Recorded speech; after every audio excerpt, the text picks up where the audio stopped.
یہ جو ہم نے آیات کور کی سورہ لقمان کی آیت نمبر 6 7 8 9 4 آیات، ان میں سے جو آیت نمبر 6 ہے اس کے کانٹیکسٹ میں یہ جو الفاظ آئے لہو الحدیث یعنی غافل کر دینے والی باتیں، تو میں نے بتایا اس زمانے میں مشرکین عرب نے قصہ گو لوگوں کو ہائر کیا. تعویل خاص کے اعتبار سے تو لہو الحدیث سے مراد یہی چیزیں ہیں. اس کانٹیکسٹ میں جامعہ ترمذی میں ایک کمزور روایت بھی ملتی ہے کہ لہو الحدیث سے مراد جو ہے وہ گانے باجے اور اس طرح کی چیزیں ہیں، لیکن یعنی اس کی روایت مضبوط نہیں ہے. لیکن تعویل عام کے اعتبار سے دیکھا جائے تو ہر وہ چیز جو اللہ تعالیٰ کی یاد سے قرآن سے غافل کر دے وہ ظاہر ہے لہو الحدیث کے اندر داخل ہے، کیونکہ اس قسم کے بے حیائی پر جو مبنی گانے ہیں ان کی حرمت تو الگ سے موجود ہے. میں نے مسئلہ نمبر 172 گانے شاعری اور میوزک کے اعتبار سے ریکارڈ کروا دیا، جسے شوق ہو تو وہ دیکھ لے.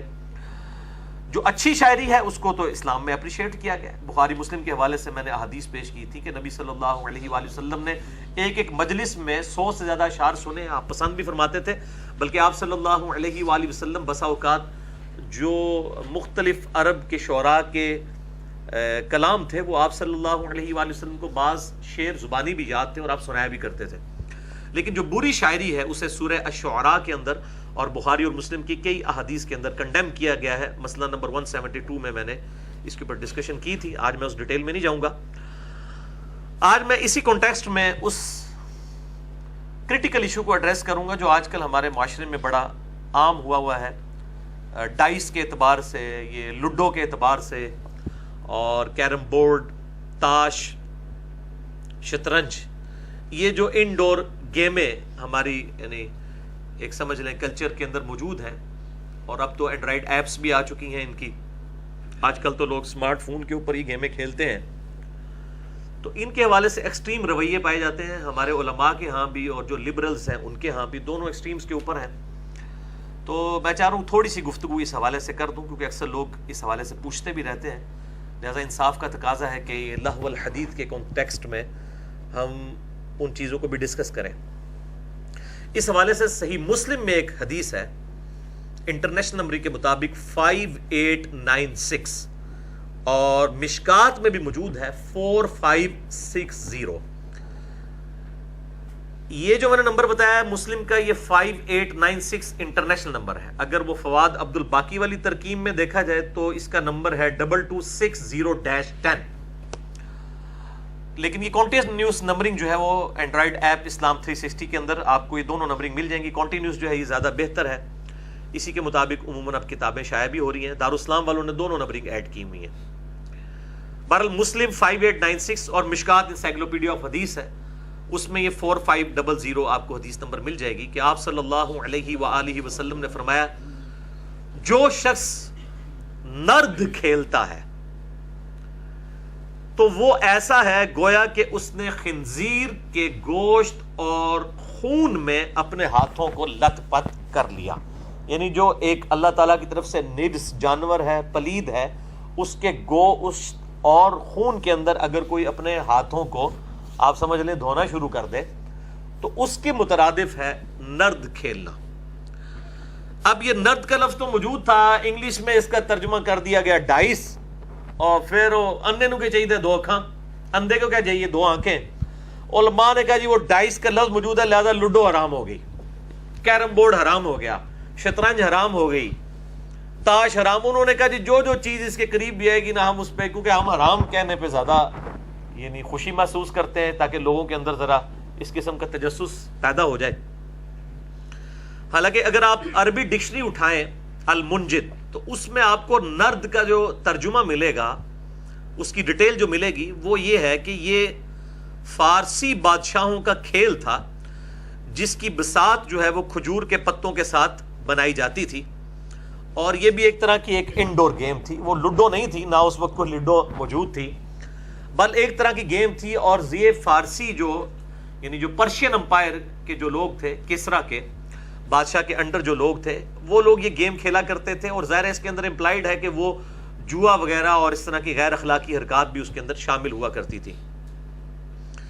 لیکن بعض لوگوں نے اس کا ترجمہ جو ہے وہ چوسر، بعض نے شطرنج کر دیا، حالانکہ شطرنج جو ہے وہ خود عربی کا لفظ ہے. ٹھیک ہے. اگر شطرنج یہ ہوتا تو یہ اس میں الفاظ موجود ہوتے کہ اس سے مراد شطرنج کی گیم ہے. لوڈو تو ہے ہی نہیں تھا, وہ تو خام خواہ گھسیٹ کے اس میں ڈال دی, کسی نے کیرم بورڈ ڈال دیا, کسی نے کوئی گیم ڈال دی. یعنی جس کا جو ہاتھ لگا اس نے کہا جی اس میں جناب اس کو داخل کرو تاکہ جو ہے وہ لوگوں کے اوپر فتوے لگائے جائیں اور لوگوں کے ساتھ اس قسم کا کھلواڑ کیا جائے.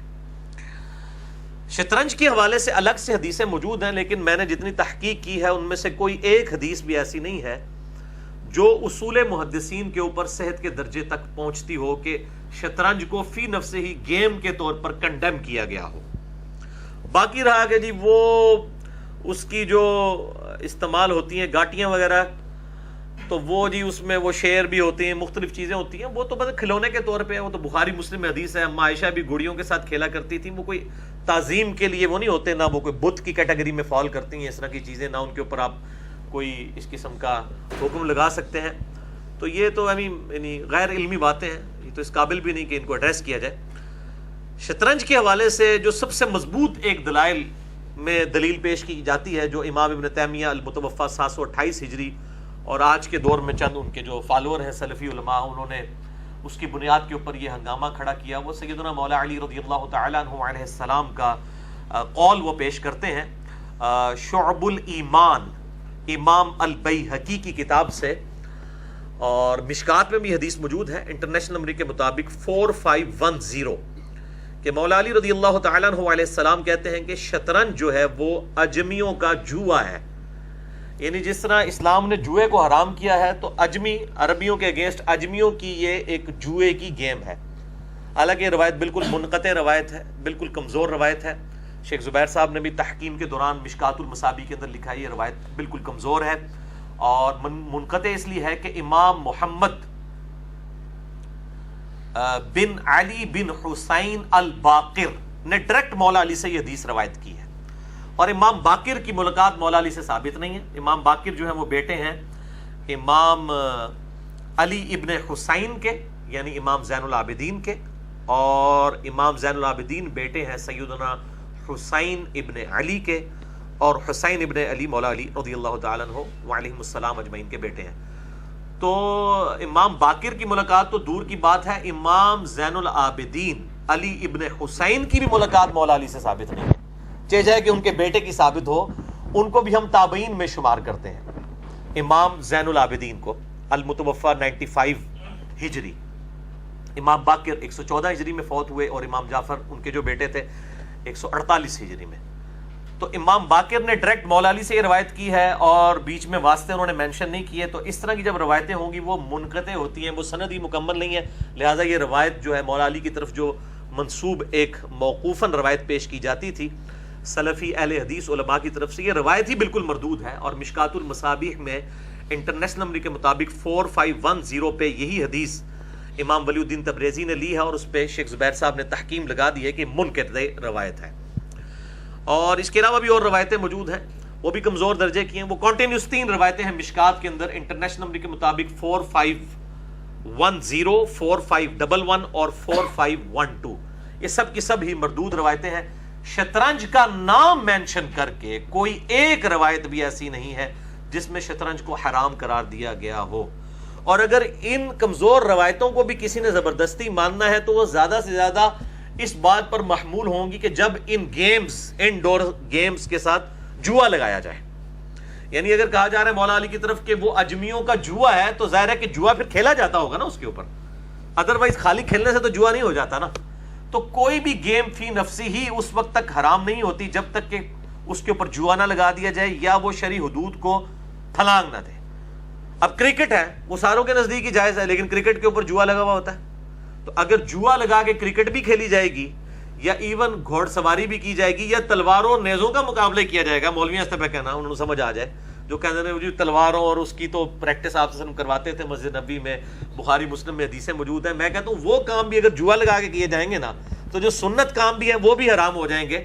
اصل جس کو کہتے ہیں نا وہ بیماری کی جڑ کیا ہے, کورالریز بعد میں بنائیں, پہلے اس جڑ کو پکڑے کہ وہ جڑ یہ ہے کہ اس کے اوپر کوئی حرام کام نہیں کیا جائے. اسی طریقے سے آؤٹ ڈور گیمیں بھی جتنی ہیں, کرکٹ ہو یا اسی طریقے سے بیڈمنٹن ہو اور باقی گیمیں, ان کے اوپر بھی اگر جوا لگایا جائے گا تو حرام ہوں گی. یا پھر جیسے فٹ بال ہے اور بسا اوقات بیڈمنٹن بھی اور ہاکی وغیرہ جس میں لباس مرد ایسا پہنتے ہیں کہ جس میں ان کی ران کھلی ہوئی ہوتی ہے، تو وہ اس لباس کی وجہ سے آپ اس کو غلط کہہ سکتے ہیں، فی نفسی وہ گیم غلط نہیں ہوگی۔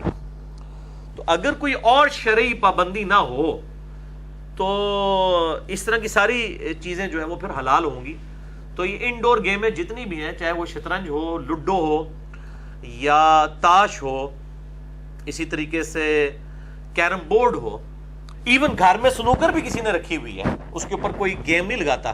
اب یہ نہیں ہے کہ جی جڑا ہارے گا وہ پیسے دے گا، وہ تو پھر جوا ہی ہو جائے گا نا، ٹھیک ہے۔ ہاں یہ ہے کہ اگر کھیلنے کا شوق ہے تو جو دونوں کھیل رہے ہیں وہ آدھے پیسے کر کے دے دے، تو جوا نہیں ہوگا۔ یا کوئی تیسرا بندہ دے دے کہ یار 2 غریب نے کھوا دے کہ انہوں نے کھلا دو، اس طریقے سے حل ہو سکتا ہے۔ لیکن یہاں پہ تو لوڈو کے اوپر بھی لوگ جوا لگا رہے ہیں، یعنی ہمارے جہلم شہر کے اندر میں نے کئی جگہوں پہ دیکھا ہے، اتنے خوشو خضو سے لوگ بیٹھ کے کھیل رہے ہوتے ہیں لوڈو۔ ظاہر ہے وہ تو مطلب بغیر شوق کے تو نہیں کھیل رہے ہوتے، یقیناً کوئی مطلب اس کے اوپر پیسہ وغیرہ لگا ہوتا ہے، ان کی کوئی یعنی آپ سمجھ لیں انٹرسٹ کا کوئی نہ کوئی معاملہ موجود ہوتا ہے۔ تو اس طرح کی پھر حلال گیمیں بھی حرام ہو جائیں گی۔ تو یہ گیم حرام ہونے کی وجہ کو آپ تلاش کریں، لہٰذا یہ سورہ لقمان کی آیت نمبر جو 6 میں لہو الحدیث آیا، یہ اسی صورت میں اپلائی ہوگا جب واقعی وہ فی نفسی اس کے اندر کوئی خلاف شرع چیزیں موجود ہوں۔ تو اس طرح کی ساری گیمیں اگر کوئی اینڈرائڈ ایپ کے اوپر کھیلتا ہے اور اسی طریقے سے فزیکلی کھیلتا ہے گھر کے اندر، اور اس میں ٹائم ضرورت سے زیادہ نہ لگائے اور اس دوران نمازیں بھی ضائع نہ ہوں، یہ ساری چیزیں اپنی جگہ موجود ہے۔ شرعی حدود و قیود کا خیال رکھا جائے، مرد و عورت کا اختلاط نہ ہو، تو تب یہ ساری کی ساری چیزوں کو میں جائز کہہ رہا ہوں، کیٹاگوریکل ڈیسیژن نہیں سنا رہا ہوں ان تمام چیزوں کے ساتھ جو عموماً ہوتا ہے۔ اب 4 مطلب بہن بھائی آپس میں بیٹھ کے کھیل رہے ہیں تو اس کے اندر تو کوئی ایسا مسئلہ نہیں ہے اور کوئی ایشو نہیں ہے اس کے اندر، تو اینڈرائڈ ایپ کے اوپر بھی کھیلا جائے، کوئی ایشو نہیں ہے، لیکن ضرورت سے زیادہ ٹائم نہ دیا جائے فضول، یعنی ٹائم مسلمان تو اس طرح اپنا ٹائم ضائع نہیں کرتا، اس کا ٹائم تو بڑا قیمتی ہے۔ اور اس کا ایک اور رخ بھی ہے لہو الحدیث کے حوالے سے، وہ یہ واٹس ایپ کے اوپر یا اس طریقے سے فیس بک کے اوپر بیٹھ کے پوسٹیں خام خواہ کی لگاتے رہنا، اور معذرت کے ساتھ اس میں جو دیندار طبقے ہیں وہ تو بہت زیادہ انوالو ہیں، ایک دوسرے کو گالی گلوچ کرنا، پھر جوابوں پہ جواب، اور پھر اسی دین کی آڑ کے اندر مولویوں نے غیر محرم عورتوں کے ساتھ دوستیاں یاریاں لگائی ہوئی ہوتی ہیں، اور وہ یہ سمجھ رہے ہوتے ہیں ہم دین کا کام کر رہے ہیں۔ یہ ہے لہو الحدیث، چاہے بغیر جوئے کے بھی کیا جائے۔ تو ان تمام کی تمام چیزوں کا اس حوالے سے خیال رکھنا چاہیے، اور کسی چیز کو حرام کہنے کے لیے بہت دقت نظر سے فتویٰ لگانا چاہیے۔ یہ ہر چیز کو حرام نہیں کہہ دینا چاہیے۔ قرآن حکیم میں اس چیز کو بڑی سختی کے ساتھ کئی مواقع کے اوپر یعنی کنڈیم کیا گیا ہے کہ خام خانہ چیزوں کے بارے میں کہہ دیا کرو کہ فلاں چیز حلال ہے، فلاں چیز حرام ہے، پوری تحقیق کے ساتھ۔ تو یہ احادیث کا غلط یوز کیا گیا۔ صحیح مسلم 5896، مشکات میں 4500، اور نرد کھیل تھا، اور ظاہر ہے کہ وہ اجمیوں میں اگر رواج اس کا موجود تھا تو یقیناً اس کے اندر کوئی حرام چیزیں تھیں جس کی وجہ سے اس کو حرام کیا گیا۔ باقی یہ جو ہماری انڈور گیمز ہیں ان کے اوپر اس طریقے سے فتویٰ لگانا جو ہے یہ دین میں غلو کرنا ہے، اور میں سمجھتا ہوں کہ فقہ کی کمی ہے۔ اور بخاری و مسلم کی حدیث ہے کہ اللہ تعالیٰ جس کے ساتھ بھلائی کا ارادہ فرماتا ہے اسی کو دین کی فقہ اور ٹرو انڈرسٹینڈنگ عطا فرماتا ہے۔ صرف ظاہری الفاظ کے اوپر چیزوں کے اوپر فتوے نہیں لگا دینے چاہیے۔